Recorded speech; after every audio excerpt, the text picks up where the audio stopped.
ഒരു കാലത്ത് മുകേഷ് അംബാനിയേക്കാൾ സമ്പന്നൻ. എന്നിട്ടും എന്താണ് അനിൽ അംബാനിയുടെ പതനത്തിനു കാരണം?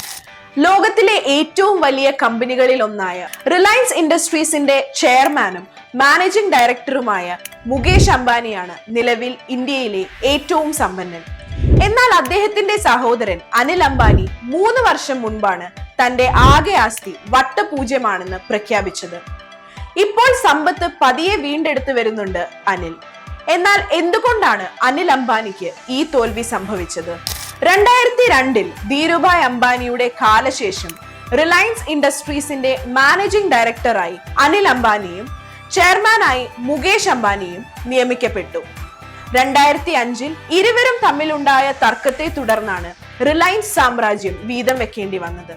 Telecom, power generation, services business Anil ഏറ്റെടുത്തപ്പോൾ മുകേഷ് അംബാനി ഓയിൽ റിഫൈനിങ്ങും പെട്രോ കെമിക്കൽ ബിസിനസ്സും ടെക്സ്റ്റൈൽ ബിസിനസ്സുമാണ് ഏറ്റെടുത്തത്.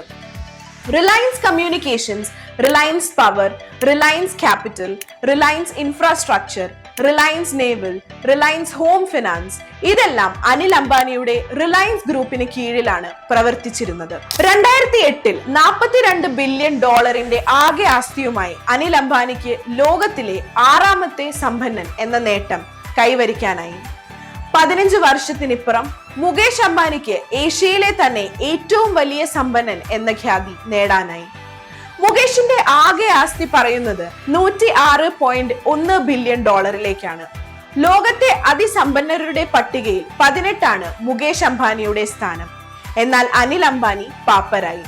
അനിൽ അംബാനിക്ക് എന്തുകൊണ്ട് ഈ നഷ്ടം സംഭവിച്ചു? സൗത്ത് ആഫ്രിക്ക ആസ്ഥാനമായ ടെലികോം കമ്പനിയായ MD എന്നുമായുള്ള ബിസിനസ് ഡീലാണ് അനിലിന്റെ പരാജയത്തിന്റെ തുടക്കം.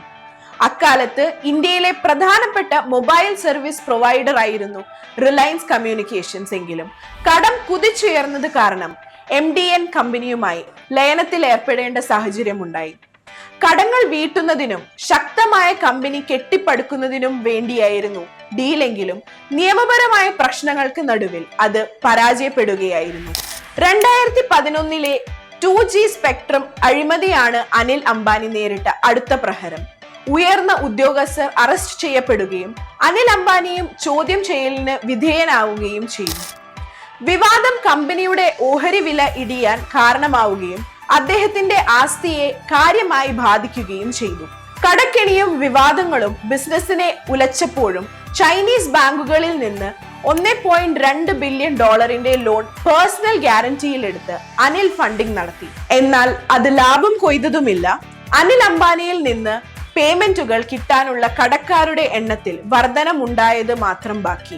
അതിനുശേഷം അനിൽ അംബാനി നേരിട്ട ഏറ്റവും വലിയ വെല്ലുവിളി 2016 ടെലികോം സെക്ടറിൽ മുകേഷ് അംബാനിയുടെ കടന്നുവരവായതോടെയാണ്. നൂതനാത്മകമായ പദ്ധതികളും 4G സേവനങ്ങളുമായി എത്തിയ മുകേഷ് അംബാനിയുടെ റിലയൻസ് ജിയോയുടെ വിപണി വിഹിതം വർദ്ധിക്കുകയും അനിലിന്റെ കമ്പനിയുടെ വിഹിതം ചുരുങ്ങി ഇല്ലാതാവുകയും ചെയ്തു.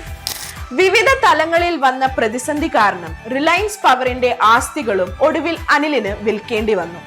എന്നാൽ ഇപ്പോൾ അനിൽ അംബാനി പതിയെ തിരിച്ചു വരുന്നു എന്നത് പ്രതീക്ഷയ്ക്ക് വക നൽകുന്നു. റിലയൻസ് ഇൻഫ്രാസ്ട്രക്ചറും റിലയൻസ് പവറുമെല്ലാം വീണ്ടും വാർത്തകളിൽ നിറയുന്നുണ്ട്. പ്രതിരോധത്തിലും സംശുദ്ധ ഊർജത്തിലുമെല്ലാമാണ് ശ്രദ്ധ. മക്കളായ ജയ് അനിമോൾ അംബാനിയും ജയ് അൻഷുൾ അംബാനിയും ബിസിനസ്സിൽ സജീവമാണ്. അനിൽ വീണ്ടും ഉയർന്നു വരുന്നു എന്ന് തന്നെ പ്രതീക്ഷിക്കാം.